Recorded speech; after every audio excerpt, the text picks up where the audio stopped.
una kong kakatayin, una ko ang taon is from Gary Granada Bahay. So, I hope you enjoy your dinner. Maraming salamat sa pagsuporta sa Mag-Second Generation for our youth teachers. Salamat din.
First on the list is Mr. Edgardo Luis from Iloilo City.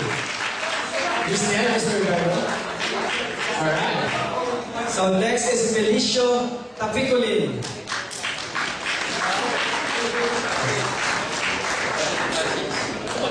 Alex Cesar Caliano.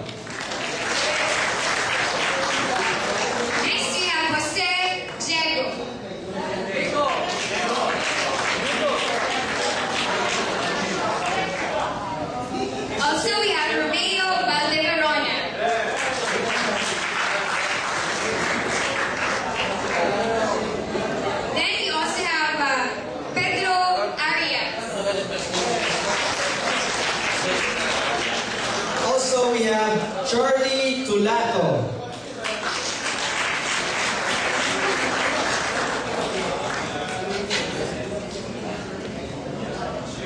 And we also have Salome Tamunan. And Maria Sandra Tobias Pospilos.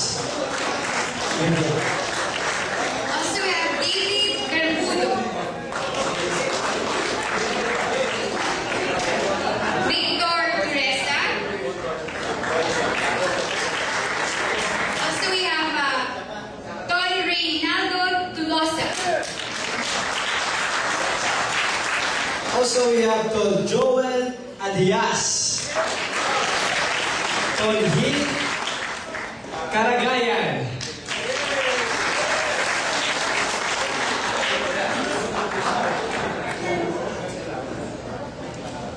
Tol Nelson Oberas. Then we have Tol Chris Montaño.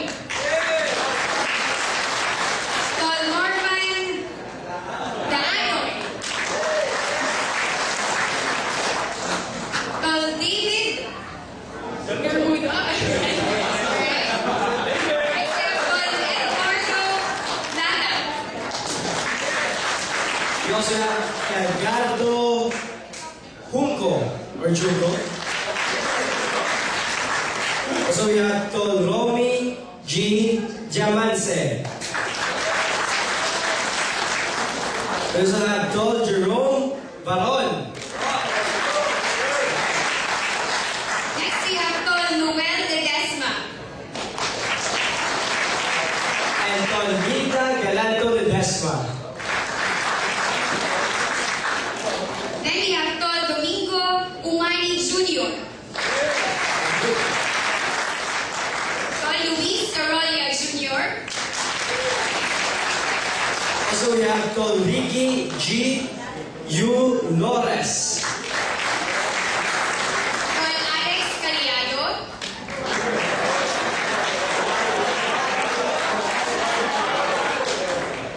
Also, we have Tol Ismael Tamunan. Tol Edward Tolosa. And Virgilio Teruel. Next. Basta may mga na-miss kami. The members of the council from the first generation to down to the ninth generation, of course, our present council, we welcome everybody and thank you again mga utol because you are all here for our event. And also we have the SBK officers in this year, or this generation. We have the chairman, Tol Mike Plana. I'd like to request our officers to please go to the center stage so that after our roll call of our SBK officers, we will have the oath. Angel. Tol Alve Canalbas. Tol Franas Fortunato Gonzalez.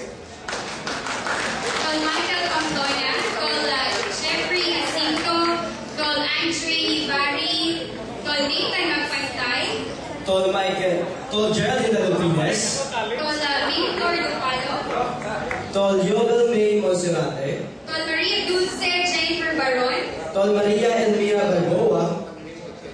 And that's all. Alright. So now we move on to the oath taking of our SBK officers.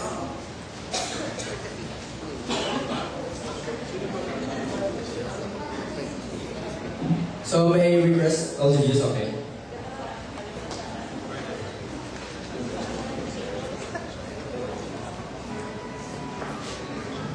First, I'd like to acknowledge to Sandra Tobias Cornelius.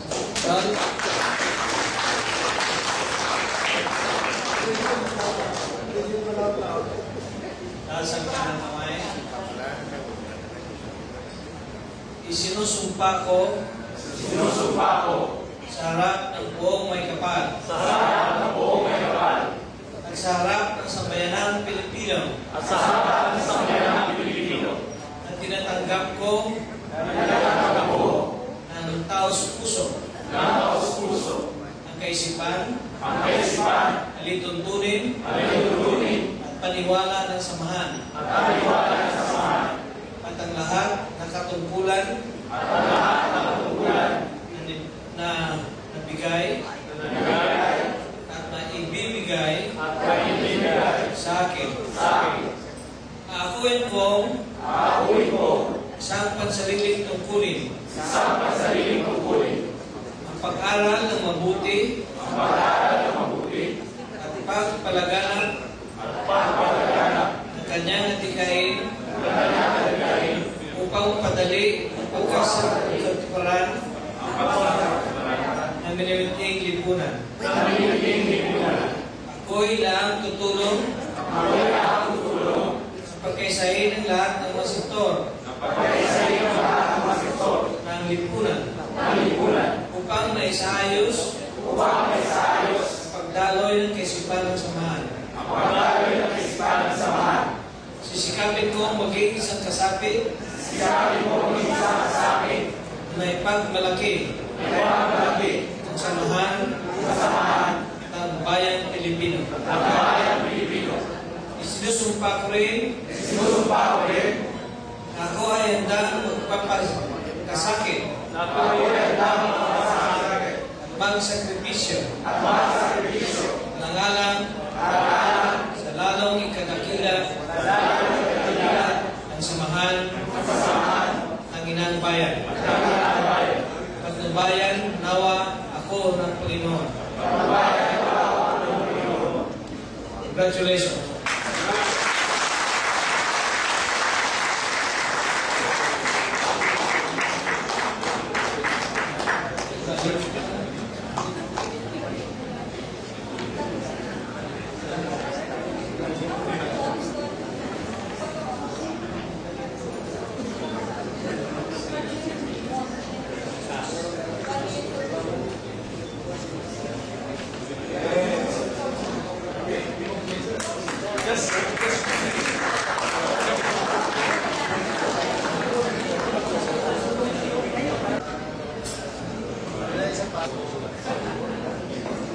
Okay, once again, congratulations to Asha, the ninth generation, and the newly elected officers of the new generation. So nothing seems sweeter than to swear as well facing the challenges of our time and achieving the vision of a better nation. To introduce the chairman for this year of the Samahan ng Bagong Kabataan, may we call to Lobel May Monsirate.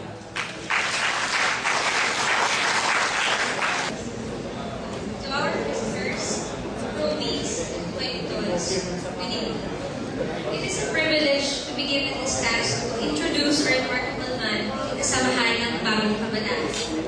Recently, we have elected a new chairman for the Samahan, and he was the one entrusted with the office. There are two parts of my introduction this evening, the formal and the informal. For the person that I will be introducing is a sweet blend of both. Let me begin with the formal things that you have to know about our new chairman. And I assure you that my resources are very reliable.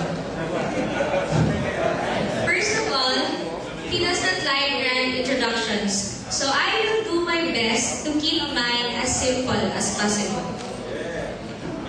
He was born June 27, 1959. He is from Sabaka, but at present he lives in Quezon City with his wife and kids.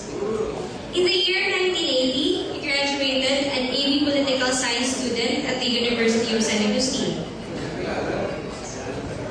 Okay. He has served as the president of the Liberal Arts Student Council of the same university. He is an unbeatable debater and an extraordinary extemporaneous speaker.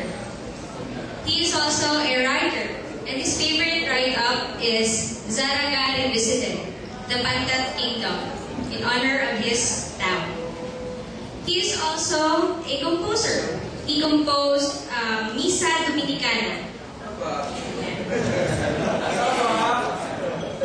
Currently, he is the president and the chairman of the board of Biosoap Industries in Diginto, Bulacan. He is also the president of Refinet Cosmetic Industry in Quezon City. He is also the president and chairman of the board of Euro-Asia Pharmaceutical Corporation in Ortigas Center, Pasig City. He is also the director of European Chemical Corporation, also in Quezon City. And he is the past president of Filii Sancti Dominici. It is an association of former Dominican seminaries. Lastly, he is the director for Visayas of the Philippine Alliance of Ex-Seminarians PACS. Okay. And finally, he is happily married to his beloved wife, Mrs. Jessica Plana. And may I request Ma'am Plana, please.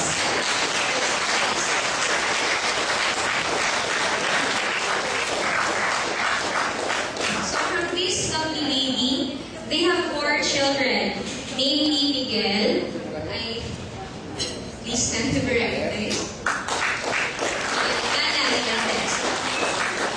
The twins, Agustin and Dominic, they're not around.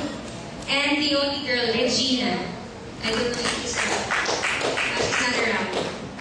Okay. Now we go to the other things you might be interested to know about this man. He started from the bottom, and through determination and hard work, he was able to reach this point in his life.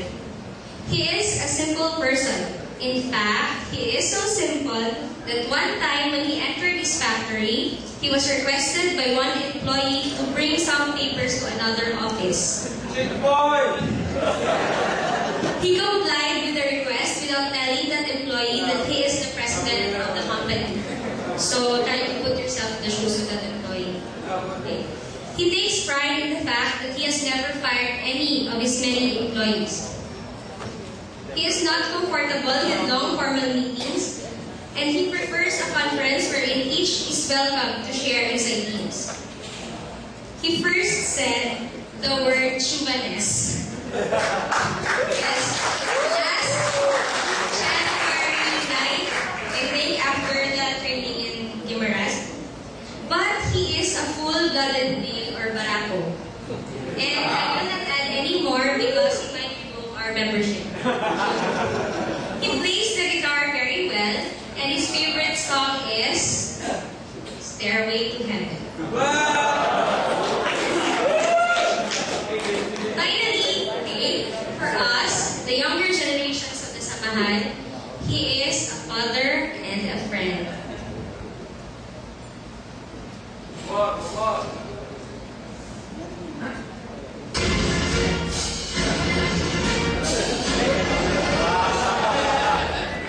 All said, ladies and gentlemen, I give you all mine.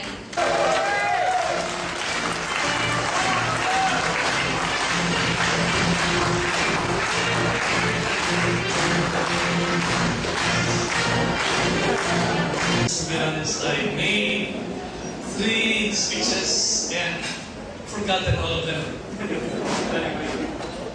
So just the feeling is mutual. I've heard a lot from our utols, and seemingly coming from Utol John Adrias, pareho kami. But we put our faith aside to our Lord to enlighten us that something good will come out, and we are very sure that something good and something beautiful will come out tonight.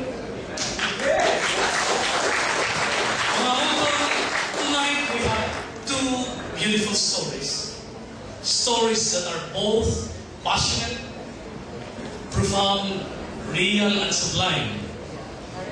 These stories are the narratives of the Samahan ng Bagong Kabataan. A free and democratic society. This is our dream, and this is our vision. Sambayanang makabayan, sambayanang makadiyos, at sambayanang makatao. These are the greatest and noblest gift that our heroes have given us, and you who came before us.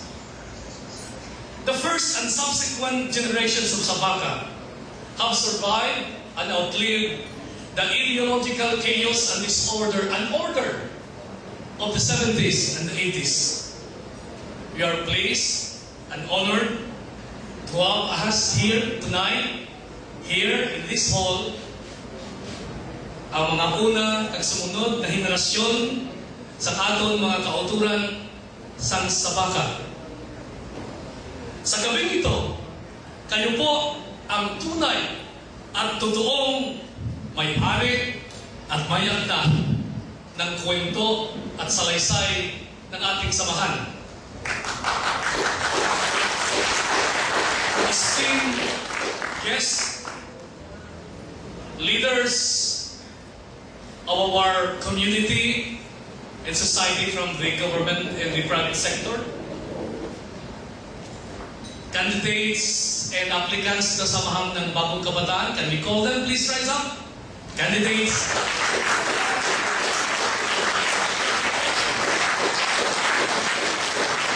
You came from the different colleges and universities of the city and the province and the region. Beloved and loved ones, mga asawa sa atong mga kauturan sa konsero sa mga aturang, salamat sa pag-abot ninyo. Mga utos, mga kapatid sa paniniwala, isang mainit, isang makapagbago, at isang makarevolusyonaryong pagbati sa inyong lahat. In February 1986, the issue as to which and what manner of change is most effectual and proper for our nation has been settled. And on that same year, the years as to whether or not violence or peaceful transformation is possible in our country has also been adjudged, with no winner to proclaim, but victims to condole, to sympathize, and to comfort with. It was also the time that there was a conclusion that on the debate that the notion of class wars is not really true. Proletaryo kontra sa burgis. Komprador, kapitalista kontra sa manggagawang, uring mapaglaya, laban sa uring mapang-api. Tapos na po yun, mga kapatid. Today, we continue to believe as a way of our faith and as a way of our life that changes and transformations is only possible through peaceful and non-violent means. Against this backdrop, the Samahan ng Bagong Kabataan survived. And the Samahan was right. And the Samahan was correct. Yes, today we continue to believe as a way of life that changes and national transformation cannot come from the barrel of conflict and violence. Today, more than ever, we remain relentless and unwavering in our creed that change and revolutions are attainable through peaceful and non-violent means. Remember, EDSA, 1986, makabayan, makatao, at makadiyos. These are the guiding tenets of our Samahan. Our social, political, and economic platforms are based on these canons. Our programs and advocacies for reforms must, as a matter of form and substance, comply with these doctrines. Brothers and sisters, the 8 and the 9, at ang aton nga mga aplikante at candidates for the Samahan ng Bagong Kabataan, our task is to carry on the flame and fire of patriotism in all walks of life of our nation, in whatever capacities, in whatever positions, in whatever vocation, in whatever profession we have now and which we will have someday. Up front is our advocacy against corruption, the tyranny and the monster and the beast of corruption that threatens our very way of life. Mga kapatid, tayo rin po ang gagawa ng pangalawang kwento. Tayo rin po ang susulat. Tayo rin po ang aakda ng pangalawang kwento ng ating samahan. And we shall write it well. By the grace of God, we shall pen our work with honor and dignity, with dedication and devotion, first and foremost, to God, to country, and fellow men. Mga utons, while the war on ideology have paused and shifted, the battle of the hearts and mind for a free, democratic, and progressive Philippines continue.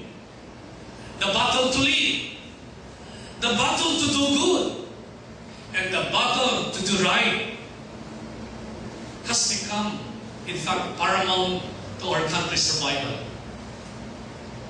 Yes, we have good and honest leaders, but some note they are fast becoming few and fewer in numbers. Yes, Sol. We have many well-meaning and outstanding leaders, but borrowing the Queen's language, alas, miseries, loneliness, and sadness, we are becoming in danger of extinction. Good leaders, better nation. This is our dream, this is our vision, and this is our direction. And tonight, we humbly accept and commit ourselves to be more than just an uncaring individual shadow in the dark corner of our country, never minding the important of things that's happening around us, complacent, indifferent, not doing anything more. Tonight, we humbly accept and we make a vow to be more than just an ordinary Filipino. Tonight, we say we shall be active participants in any efforts to gain and regain the lost glory and honor of our country. The Samahan promises to mold and develop and train principled and credible leaders. Not necessarily political leaders. Not necessarily politicians. Not necessarily heads of institutions, managers, generals, blah, blah, blah, blah, blah, blah. But we want to create Filipino leaders that are sensitive. And according to Otto Frank Palacios, I'm looking for him, is not around sensible leaders that answers the aspirations of our people. We therefore, by choice and conviction tonight, direct ourselves to work in partnership with all sectors of our society: media, the academy, labor and industry, church, the military, the ghosts and the spirits, if it's possible, and all well-meaning individuals to do something about what's happening in this country. You and I can do this small, but together we can do a lot more. So tonight, we invite all patriotic, all freedom-loving,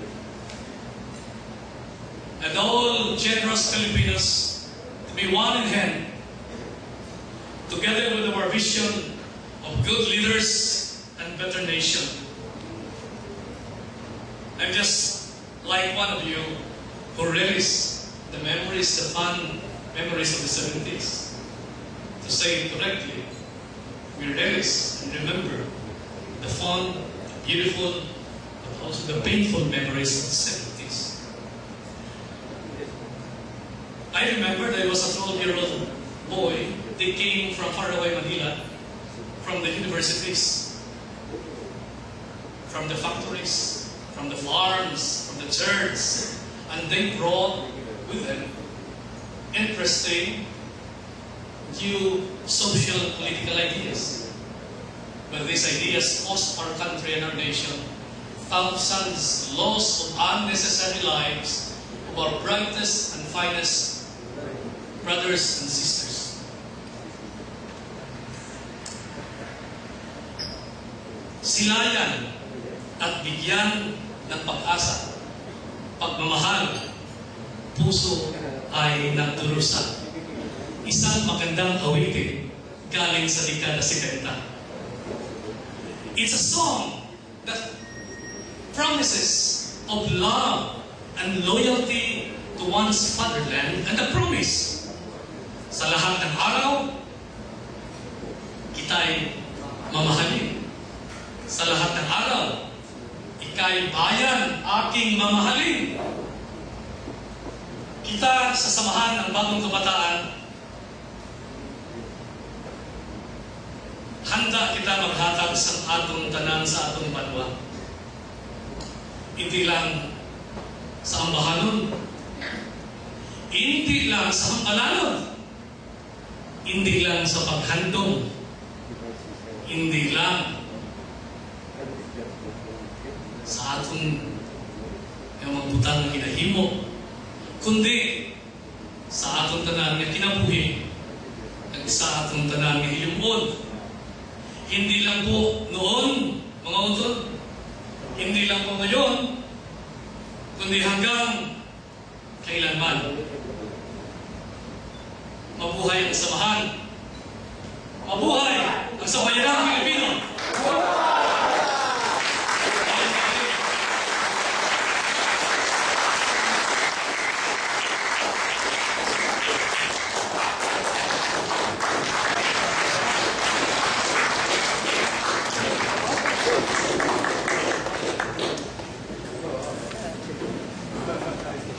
As a response to the chairman's address, may we call on Tol Sentry Cabaluna. Alright, let's move on to the investiture and the oath-taking of the 9th generation to be headed by our chairman, our newly elected chairman, Tol Mike, and to be followed by the pinning. So we also call on the members, the designated members, to fasten the label pins after which the investiture.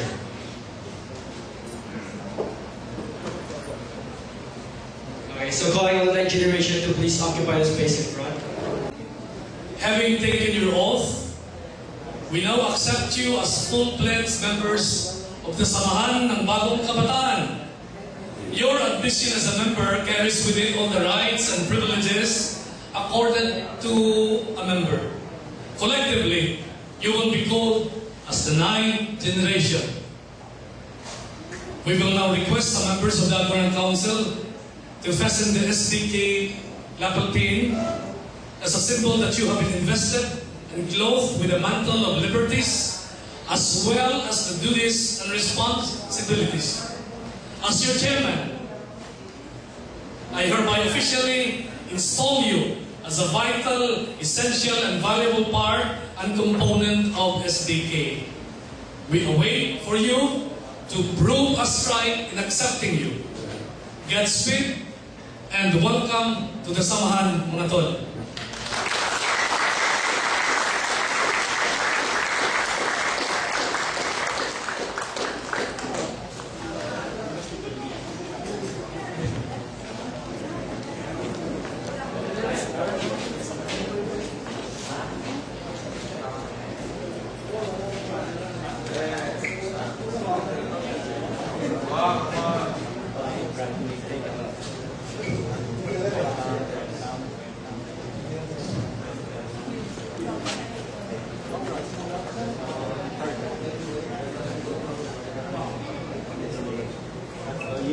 Inaanak niya. Kanya-kanya ba ko lang inaanak? Oo. Talaga ginaanak tayo kasi sinilakon siya sa mga. Oo, ayun.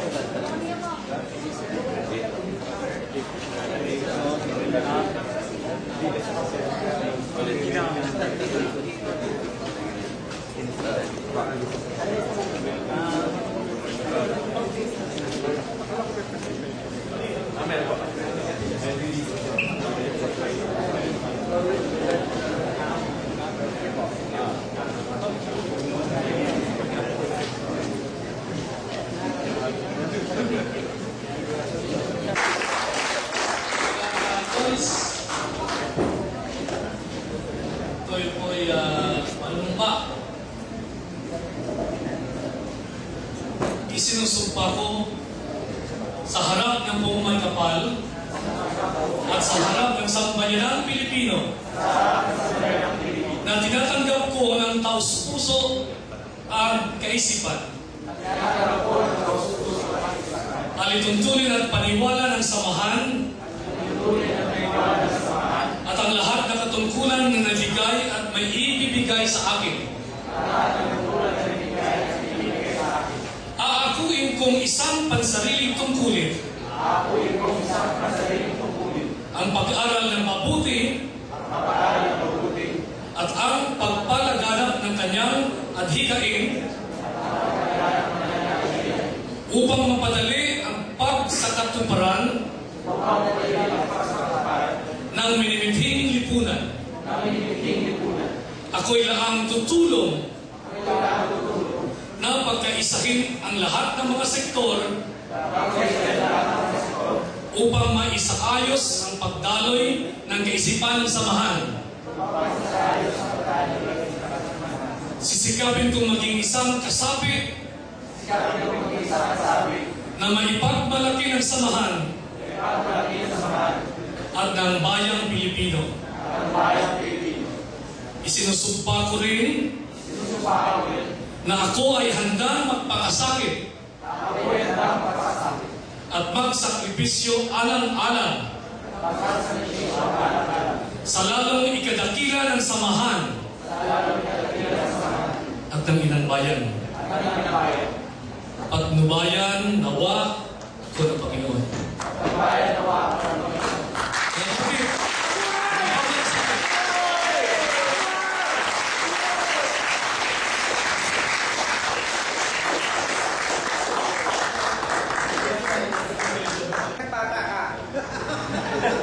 Sabi ko naman yan, 51 kasi mga 52 na.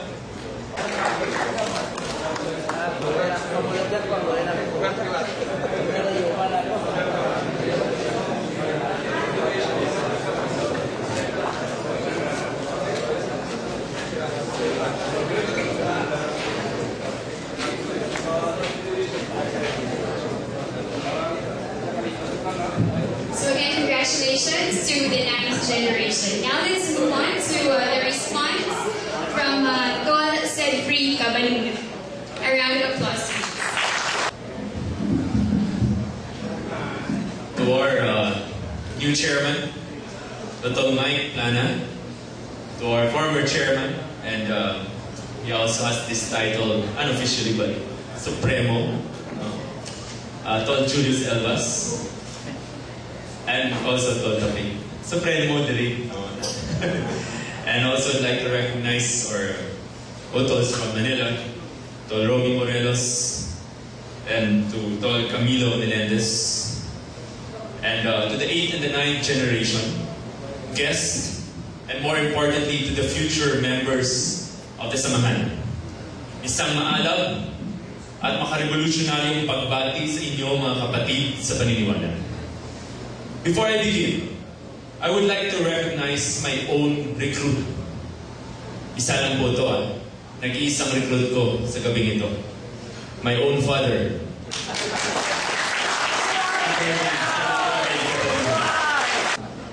And normally, revolutions are paid by blood.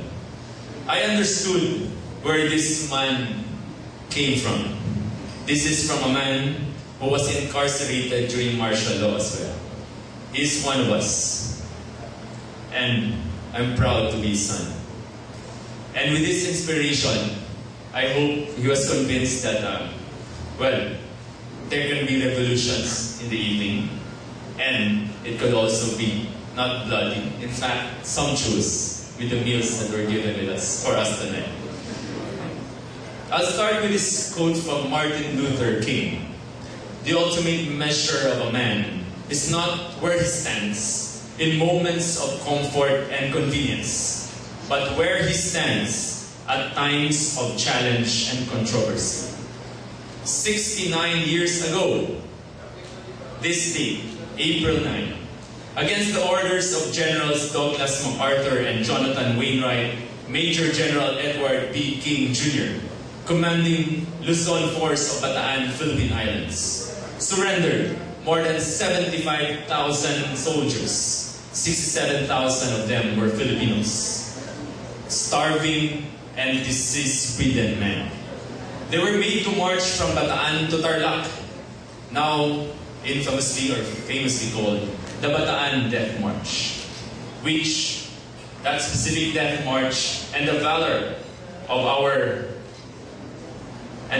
soldiers are commemorated every April 9 of the year. That's why I think it's very significant. Everything here in the Samahan is contrived. Humod initanan.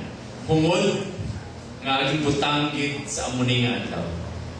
This is a day of valor, a day of heroism, a day that we stand together for something greater than each one of us.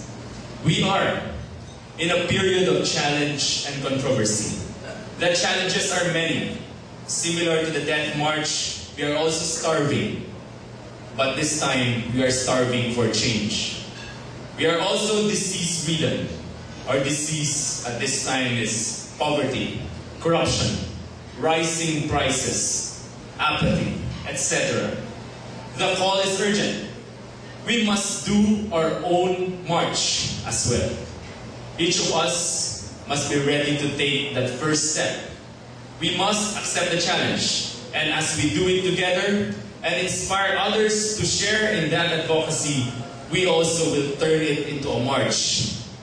It is no longer a death march, but now it's a march towards a new life, and more importantly, a new nation. A new life because we are rekindling the flame of revolution. There is significance why Samahan is active here in Iloilo City. And Tol Romy Morelos said it, and we had the same idea. Because revolution always comes from the heart. No question about that. And Iloilo City, geographically, is at the heart of this country. Therefore, rightfully so, the revolution should come from here. Now there is a deeper meaning why we call this city a city of love. Not only because Ilonggos are known for being malambing, but now the more deeper meaning, because we are a people who love our country dearly. There are three kinds of people. One, those who make things happen. Two, those who watch what happens. And three, those who wonder what happened. A few years from now, you'll remember that classification. Because a few years from now, those who make things happen are right here with us, the members of the Samahan. We will make things happen.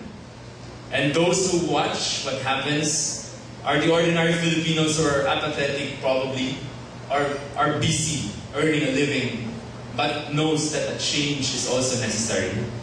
But more important to mention is the third classification. Those who wonder what happened. Kanina, pinwarningan kita ni Tol Romy. I'll also issue a warning. I'll issue a warning to all the corrupt officials of this country. I'll issue a warning for all those who have given this country or brought this country in turmoil and chaos and problems. What is that warning? Because they will be part of this third classification. They will wonder what happened to them suddenly. They will wonder why suddenly everything is lost. All their power, all their corruption will be gone.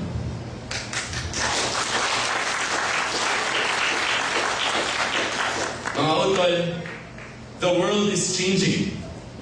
As time passes by, there is a necessity, an unavoidable one, that the next generation should take the responsibility of forging a better society. We should be ready to take that responsibility. Otherwise, nobody will. There's an abused word in the 2010 elections, and that was change. Kaliwang kanan, every politician from the national to the local levels used the word change. And I think in this evening we did use the word change as well. But let me qualify. What's the big difference? There is a need for a paradigm shift. Change to be genuine must be guided by the following concepts. 1. Faith. 2. Common good. 3. Common sense. First, faith. We should be guided by our faith in the Almighty God. We should be guided by that in every action. Second, common good. No longer should we pursue every goal, every step that we take as a samahan based only on personal interests. And we do that. What we should do instead is focus on common good. What's best for everybody, what's best for society. And last, which should be common, but nowadays it seems to be uncommon. Common sense. I think many of this society's problems, what we need to do is just go down to basics and come up with common sense solutions. Tinatanggap po namin ang hamon na mamuno. Hindi lang po kami mga kabataan, like Rizal said, na pag-asa ng bayan. Kami po, ang 8th and 9th generation with the guidance of our agurams, ang mga kabataan na maasahan na ng bayan.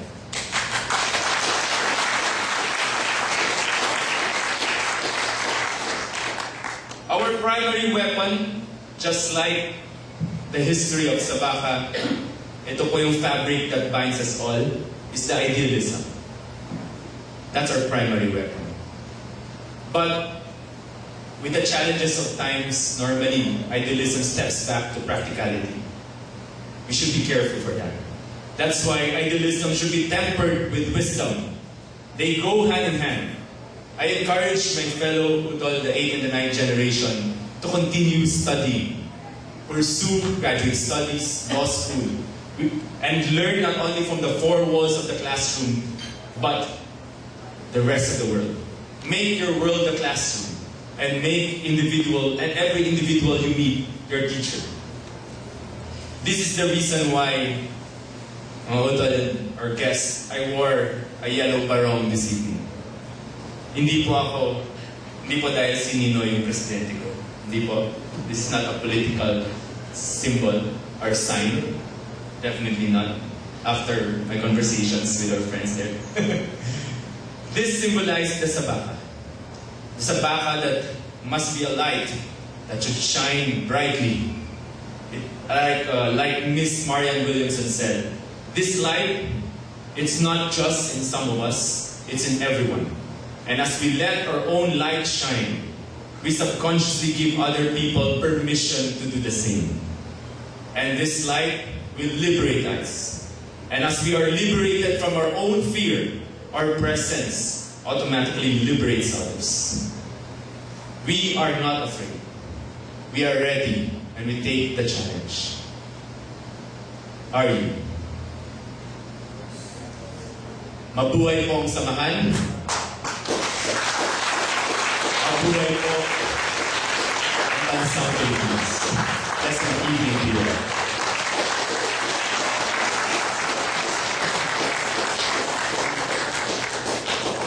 And allow me to introduce our 8th and 9th generation. We prepared this presentation for all of you. This is our own version of, you see, there's a lot of things that hampers this country's progress. It can be individual, it can be systemic, it can be a lot of things. But we will show you what we believe is the way or the key to solving those things that hampers our development. Are they ready? Ladies and gentlemen, once again, may I call on the 8th and the 9th generation. Ako, ang pinakagamhanon nga tao dire. Nakita niyo ni? Linyahan ko na di. Tungod ako lang ang poderoso. Ako lang ang makatabok sa linya nga na. Ako lang! Pamutanan! Hasta lang kamuda. Ang matabok dire, mapatay.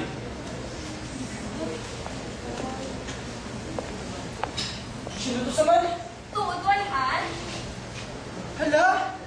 Testing ngayon, be? Hindi. Ang nabagdaan, kasi para matay, ito ang nag-testing na matabo.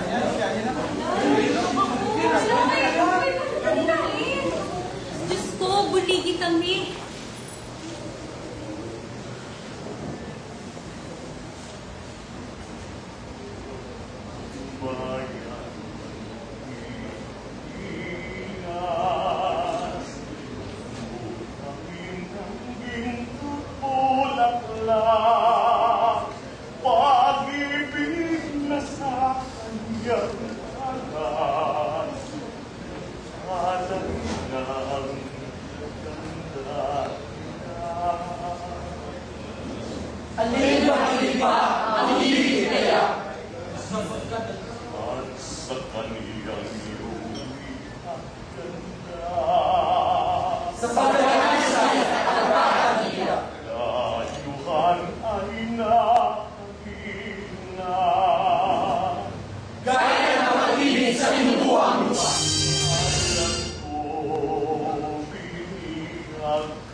Pagpupuring lubos ang balaging hangad sa bayan ng taong may dangal na ingat. Umawi, tumula. Kumanta, sumulat. Alakhan niya isisiwalat.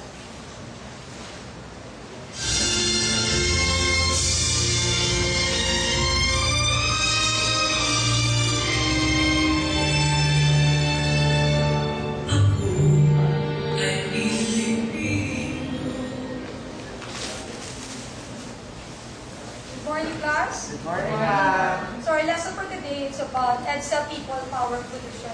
So sino pala sa inyo may idea ang mag-share sa klase kung ano ang EDSA People Power Pollution? Kaya Sergeant? Holiday na siya. Oo, tsakto yun. Ginaselebrar ang EDSA People Power nga isa ka holiday. Kaya Chubby? Ma'am, straight na, ma'am. Ay, kalabot na nga bata. Pero yung tsakto, kay EDSA, di man na sa Manila, isang kalsada. Ano nga Manila? Ayos na po,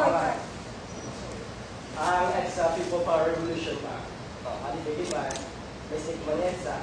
Pero ang told naman, sometime ni Marcos, Tapos din ang mga Pinoy, mga katulad ng mga Pinoy, nagrally sa States para mapahalin si Marcos sa pwesto. Kaya hindi nila mapungga ng pagkalitakdo ni Marcos na gusto nila matinawa ng itawag na kahilwayo. So, very good. Diyan kayo mag-point, no?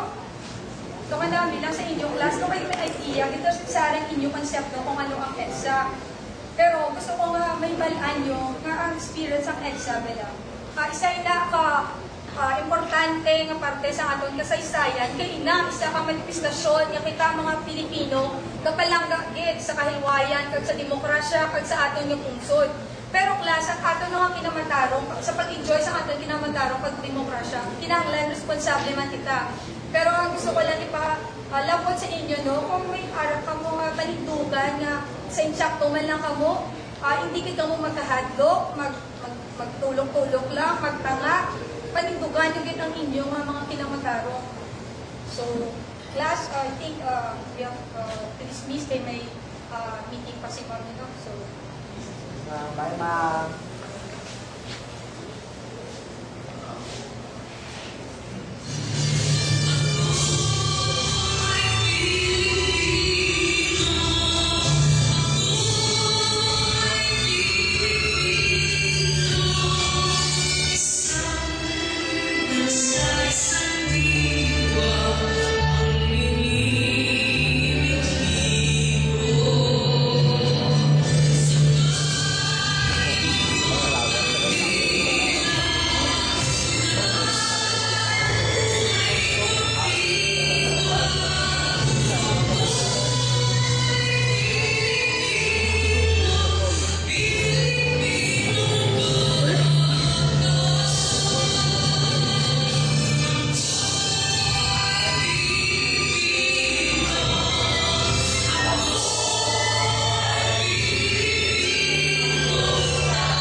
Walang mahalagang hindi inihandog ng may pusong mahal sa bayang natugko. yaman, luno, Katiisa at pagod, buhay man abutin magkalang at lagot. Bakit? Ano nito sa dalang tunay na? Kaya nahandugan ng buong pagkas. Nasala ng mahal ng kapangyarihan at pinuhulan ng buhay na ibig.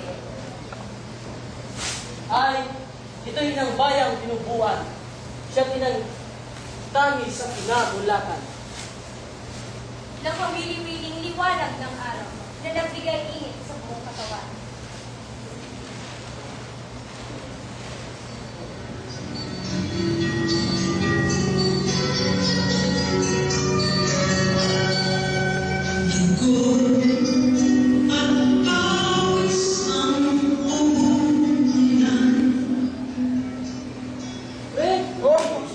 Walang naliwat kita, naik ba? Ay, kapala pre, ito. Kita mungkin piso sa sawa, pero takusa sektor, pre. Ay, takusa? Oo, Bilang yan. Ano sa nandun saya? Mungkin. Kita diya sa Pilipinas, pre. Kita ang mga tatay. Hindi na dapat nga magpapresyo sa sawa ta. Kaya nga, may demokrasya ka tayo sa Pilipinas. Nanamay mo ka. Si Magna, sawa ka. Oo, sawa, mama. Hindi na ako pagkong sakon. Ako yung malayares, balaya pa no. Basi kita sabat naman ka doon. Why hindi na sabat? Sa prinsipyo sa dibalay tayo sa tayo na parang. Dahil sa muna, makikita. Last shot mo. Ito, kagay. Sige na, wala. Sito. Sige. Ano pre ama? Ikukusaw sa nanay ko din. Ano man ito? Dali. Hindi ka pelikto mo. Hindi ka sa hotel eh. Saglo ko sa sawa. Sige na, wala ka. Wala ka, sawa. Sige. Ayaw nga. Alis ang puli, basi mo ginagi ako sa sawa.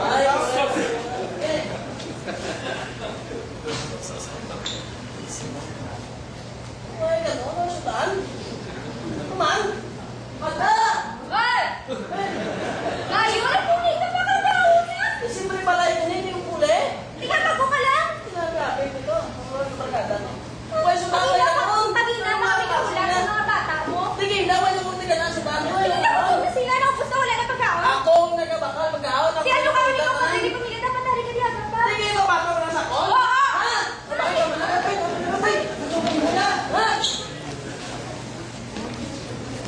balita, alin sa ulot balita. Sa kabanan, ibulong sa asawa kang kapatay. Sulong sa tilimanan, ang bana nagpaulit na hubog kang asawa nakakita sa konsilyo kang iligin bulong. Apang ang asawa na ini, iya kinapatay ang iya nga bana. Kang idalamay din sa ospital na wala na ini natabangan. Di ka din sa ulot balitaan, sang Sabaka, ini si Arnica Anaga. Report.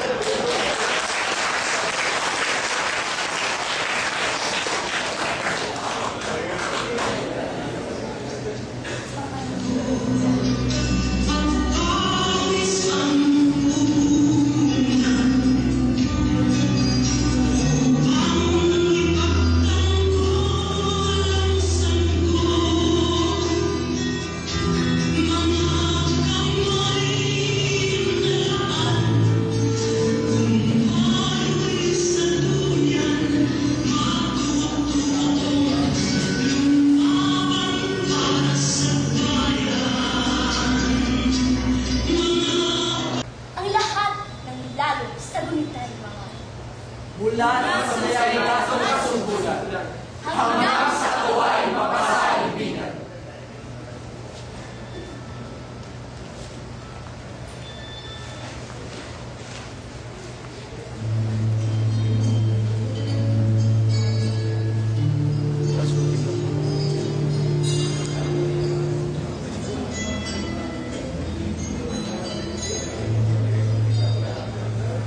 Sigurado ka lagi na? Oo, kaya kung hindi ko mabuha, paano ang pamilya ta? Paano ta may paskwela kang maipakaon ng bata ta? Mami, hindi ko pagpayain! Anak, aking manggod mo. Nalagaan kita ha? Hindi pagpayain eskwela mo, kaya hindi ka mapunta si papa mo. Papat siya sa nagay sabon ko yung makachip mo ka. Matawag lang ka mo kung may problema na. Eh, malapat lang ko.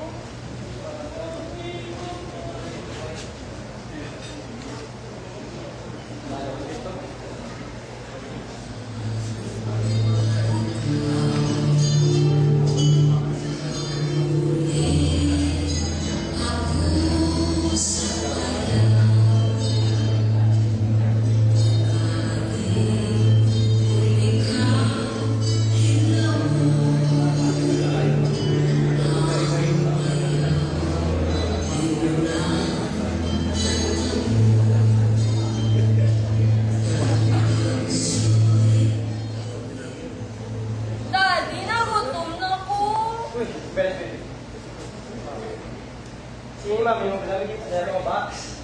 Oo, kasi may pagkakalan mo talaga. Wow, hindi important ba? Iya, pre, kaya na kahit patulog ko kaya si Bebe. Kita?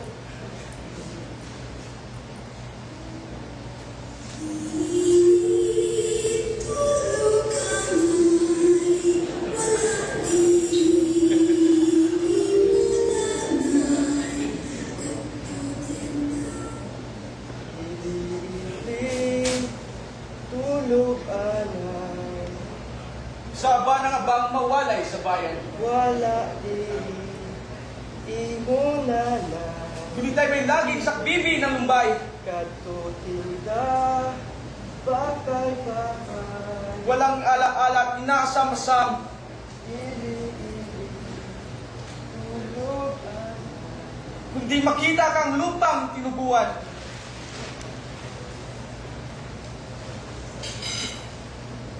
Pati ang husay sa buong kamatayan. Wala ang sarap kundi dahil sa bayan. Ang lalo mahirap, buhay manamahal. Lalo maghirap ka sa kanyang hayay.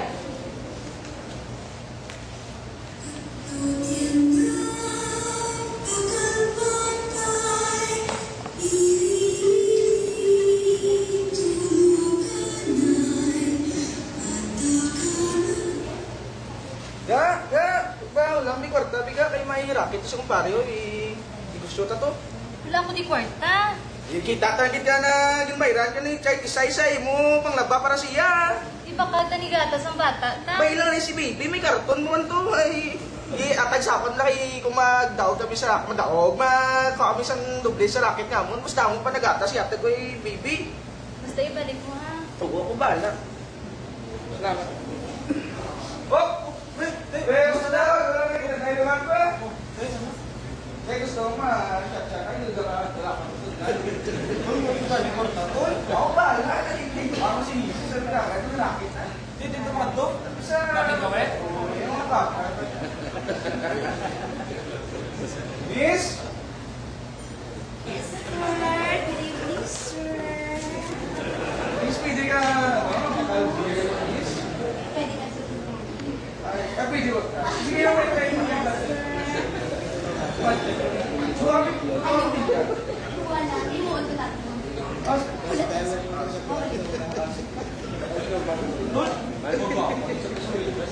Oo, hindi buka. Ako, wala lang. Kaya ko, nagkamay pa ako. Mabala. Ay, si baby, nagit baby, timplahan tas ang gatas.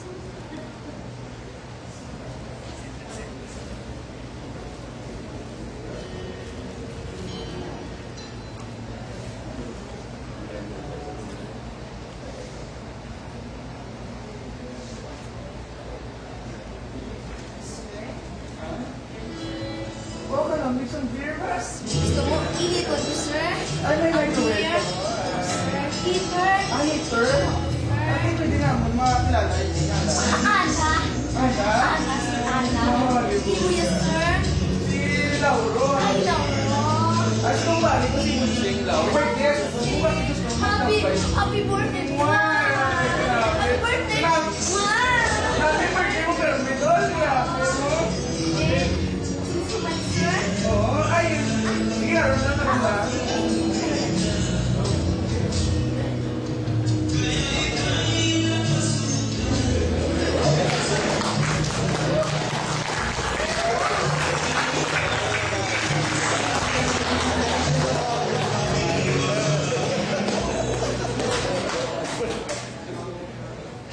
Kung ang bayang ito ay masasapanganin at siya ay dapat ipagtanggol. Ang anak, asawa, magulang at kapatid, isang tawag niya ay tatalagtang higit. Hayo na nga kayo na lumabay sa batas ng lubos na paghinawaan at walang pinamukuli yung pagitan. Hayo na ibangon ang naagang bayan.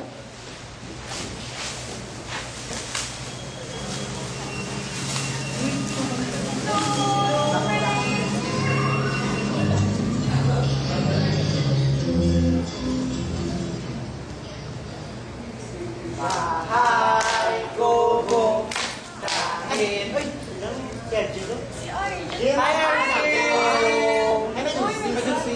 Hey, Jerry, may dulce. Oo, kami. Pwede ako manamon, ha? Sala na kaling. Uy, tungkol ta lang. Siguro doon. Ikamay. Yan, tungkol na. Ay, hindi naman tumas. Kumay ka, kumay ka. Sige, yan ito ka ako na rin. Hindi ko pas... Lang dahil, hindi matik-a mo. Gamay-gamay lang ha. Thank you. Gamay lang yung dulce. Dapat ako na. Hindi ka may gamay man dyan. Dapat ako. Hindi gamay lang dahil, hindi kinataliang na Kain na na. Sige, ah. Sige, ah. Sana. Dahil lang. Masulang. Bobo ka ang bulaklak, papasok ang reyna, sasayaw ng tata, ang saya-saya.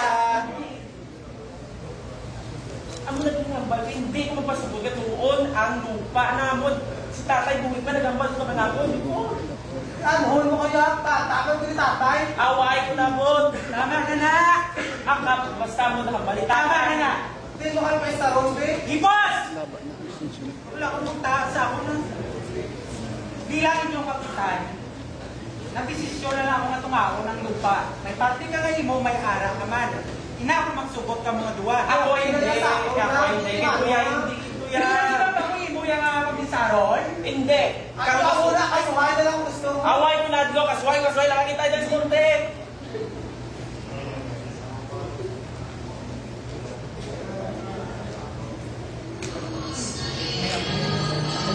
Bumiyaya, bumiyaya, bumiyaya. Bumiyaya, bumiyaya. Ang isa siya.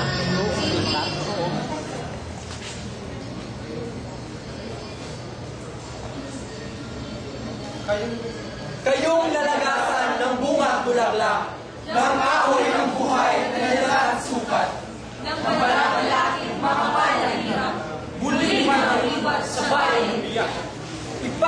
ng loob ng buong pag-ibig. At hanggang may dugo'y ubusin itigis.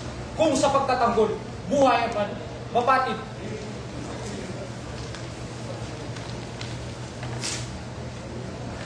Ito ay kapalaran at tunay na langit. Wala sila patay!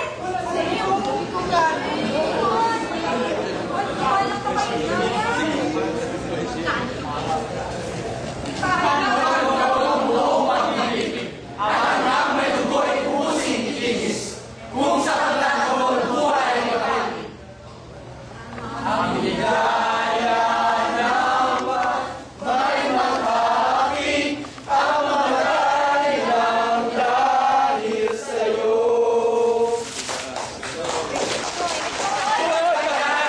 Tunay na langit. Nakatabok na ta!